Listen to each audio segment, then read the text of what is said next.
all have endured during this process of being in this pandemic. I wanted to encourage those of you who are not literally practicing social distancing and who are not wearing your mask, who have in turn decided to take pretty much matters in your own hand. Yes, you have a right to say, I refuse to wear a mask, or I refuse to, just, adhere to social distancing. But we're in a dire situation in this hour. And so my concern is that the people here in the United States of America and around the world, to be specific, I pray and I employ all of you to practice safe distancing, practice safety with your mask. Scientists have said that this will curb the high ratio of the virus in which we've have been going through for a number of months now. Another issue I wanted to touch on was dealing with our children. It is baffling to me how we have school districts who, are having their virtual meetings online in order to cast their votes to send our children back to school. But on the other hand, they're sending our children, and I believe, a new hotspot for the COVID-19 virus, better known as the epicenter. I believe that in this hour, we as parents, we as guardians, we as teachers and educators and other essential workers and faculty of the schools, this is not a time that none of us should be sitting back on the flower beds of Eve and saying nothing. Someone have to speak out. This is why today I am so glad and proud on behalf of the National Congressional Voting Caucus for Human Rights, in which yours truly is the president of the National Congressional Voting Caucus in all 50 states. Today I'm proud to announce my endorsement for the Hoke County Board of Education for none other than Mrs. Dr. Deltarina V. Carr. We are endorsing her because we believe that she's on the right side of history. However, as I mentioned earlier, the Hoke County Board, the current board, has already voted, and they've made it clear that they've adopted the governor's plan, which his plan was comprehensive, and had it been followed through, they would have begun at Plan C. Plan C denotes that there would be total virtual only online education until giving our scientists time to get a handle on this situation, to get a handle on understanding more about the virus. And it is just too premature for anyone to be sending children into harm's way. In my estimation, by sending our children back under a hybrid type model, which Hope County has chosen, is a diabolical judgment call. For one, we have to realize that our children are our future. And I believe Ms. Carr's campaign slogan is fighting for the hearts, or fighting for the soul, educational souls of our children. We're not only fighting for their souls, we're fighting for their lives. We're fighting for our teacher lives. We're fighting for the lives of all of those that are going to be affected. Make no mistake about it.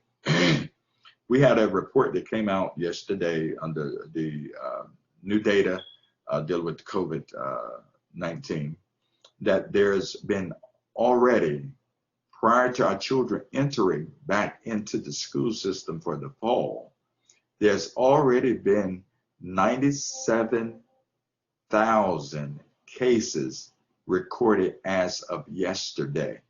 Now those are cases with children who have entered the school system, who have not entered the school system as of yet, but in a few weeks or couple weeks, we'll be going back into those school districts. And what do you expect? You have children with IEPs that have special needs.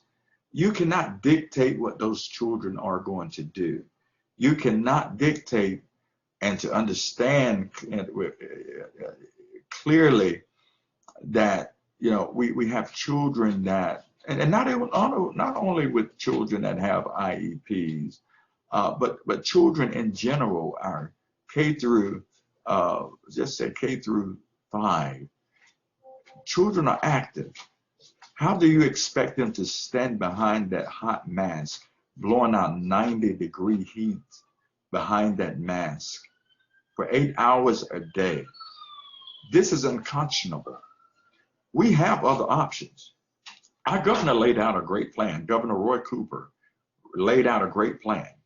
Had that plan been procured and put together in a comprehensive way by the Hoke County Board, they would have started at Plan C. Plan C, it is total virtual online educating of our students, something that's going to, I believe, galvanize even the future of our communities and our students. Because we're dealing with COVID-19, but we also have to understand that in this country right now, at this very hour, we have another matter that's not having a lot of coverage at this very moment. And that is that we have social unrest here in the United States of America. So with the social unrest, and God forbid that it uprises even greater and more harm has come, more looting, more riots and non-violent protesting.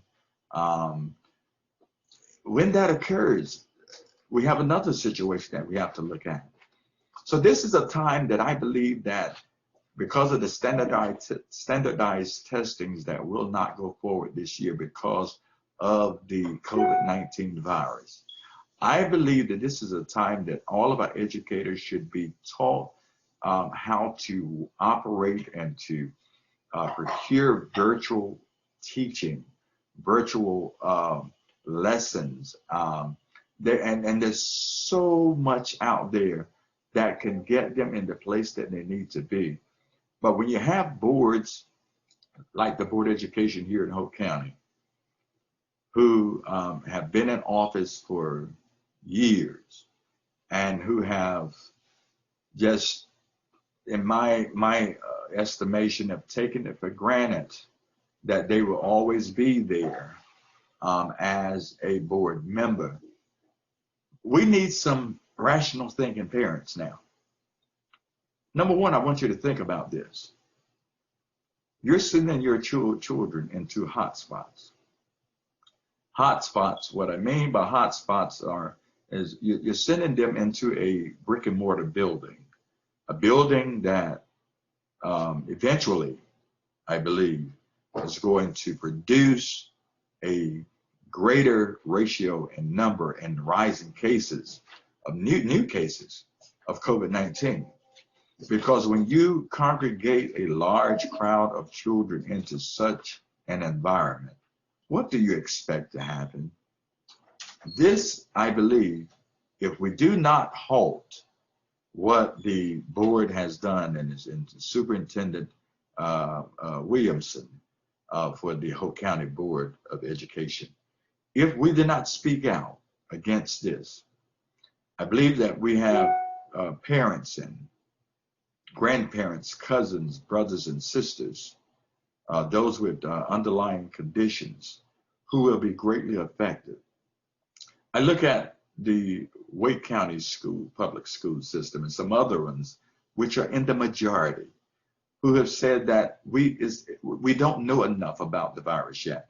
We don't have enough data in order to send our children back into harm's way. This brings on the question as to why and how did the Hoke County School Board come to the rationale that it's time to present the children back into a brick and mortar building. I believe that, and as parents, you have a voice. You have a right to speak out. You have a right. This is dealing with your children. You have a right to say, yes, okay, I want my child to go into that type of environment. Yes, you have that right. This is America. You have a First Amendment right. But you also have a moral duty as a parent to put safety beyond anything else for the safety and well-being of our children. And I say to the parents, number one, the first thing that we need to do here in Hoke County is those parents that do not agree that these children should be in school, in a brick and mortar building, not in school, because you can do school online, virtual education, 100% only online virtual education. But we have a decision that we can make. I looked at the questionnaire that was sent out by the Hoke County Board of Education. I believe it was somewhere around 95% of parents said that they were not comfortable in sending their children back into that school setting while we're still in dealing with COVID-19. And you have teachers likewise who are showing strong apprehension because their lives are on the line. And to me, I feel that teachers feel threatened if they do not go back. Their jobs are on the line if they do not go back. But I believe that's more on the line than their jobs now. I believe that their very lives are on the line. So when you think about that, I think it's time that the voices, the collective voices of the people here in Hoke County should rise up, stand up, and declare. We are not going to take this lying down, because if you look at the ratio of who answered those surveys of the current Board of Education, those parents said that they were not comfortable in sending their kids back to school. And arbitrarily and against the will of the people, the board and its superintendent decided to send those children back into harm's way.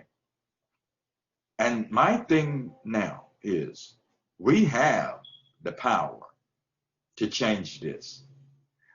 I am calling on the Hoke County School Board,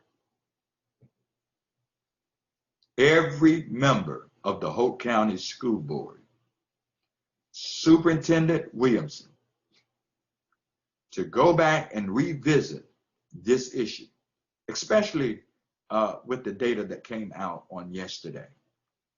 And we ask you, as citizens here in Hoke County, concerned parents, concerned teachers, concerned elderly grandparents, who, if the virus is brought to them and they're already in a weakened state, you can literally be the causal of their demise. You have parents who have underlying conditions. And we know that the reporting from the CDC has already said that the African American community are suffering the most than any other group with this virus. So we're asking all of our parents to contact us, get in contact with us, visit, that is elect, I believe it is elect Deltarina V. Carr, Hoke County Board of Education.com. That's elect Deltarina V. Carr. Deltarina is spelled Deltarina. V. Carr, spelled Carr. Hoke County Board of Education. Visit us there. We're galvanizing a movement. This isn't just any election. This is a movement. And we're going to fight back with everything we have to protect the sanctity and safety of our children. And as the president of the National Congressional Voting Caucus, I think that it is a travesty what we have that's in place at the present for our children to return back to school. I believe Sand Hills Early College Learning School that's under the umbrella of the Board of Education has already entered their first phase, I believe last Wednesday. But still, as a whole, we have numbers come out across the country, even there where I believe it was in Atlanta, Georgia, or in Georgia, period. There was a teacher, two teachers, and some students who contracted the virus the first week that they entered school. And now you have over 200 plus children and teachers under quarantine. This deserves some attention. This deserves a voice. And yes, Dr. Deltarina Carr, she has already stepped out and she has become a advocating voice of reasoning, a good judgment of character, and building and fostering what's needed at this hour. She's passionate about children. She's been doing this with children and schools, working on policy councils and so forth, and working as teacher with the Alliance and the founder of Sister Circles of America, the Repairers of the Breach Outreach Ministries United, the mentoring programs. She's just a person that is a sweetheart, better known in our conference as our Mother Teresa. She's just altruistic. She does this from her heart.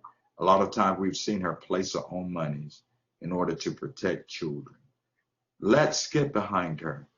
But in the meantime, before the November the 3rd election, let's galvanize together. Your voices are not only needing to be heard on November the 3rd.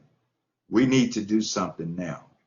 We need to collectively pull together and let this board know that what they've decided, and they decided their collective votes, individually and collectively, on a virtual Zoom meeting. They didn't even trust themselves to be together to make that vote. They were either at home or some other remote place when they cast that vote to send the children back to school.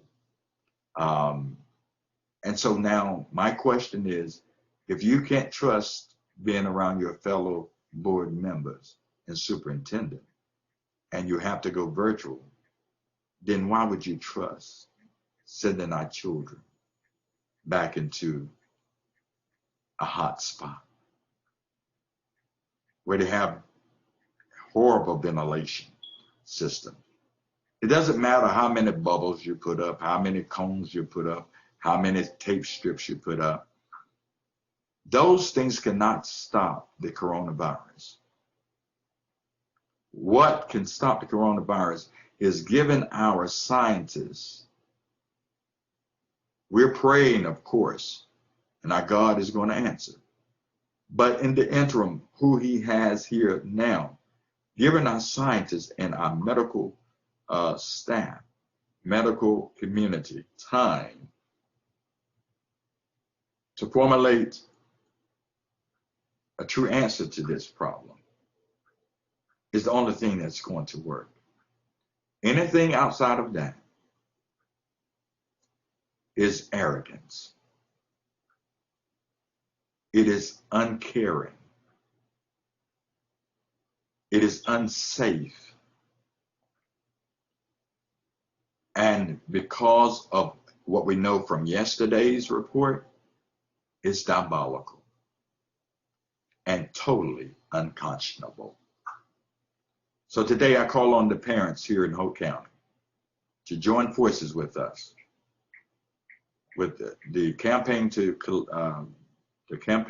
elect Dr. Deltarina V. Carr to the Hoke County School Board. But this is not only an election this year. This is a movement. This is a time that you have to finally have someone to stand up, to be a voice for the teachers, to be a voice for the parents, to be a voice for the children, and to be a strong advocating voice for the community. So today, I ask you to join us as we wholeheartedly endorse Dr. Deltarina V. Carr. Thank you so much for your hard work, even now, Ms. Carr. God bless you, and God bless the United States of America.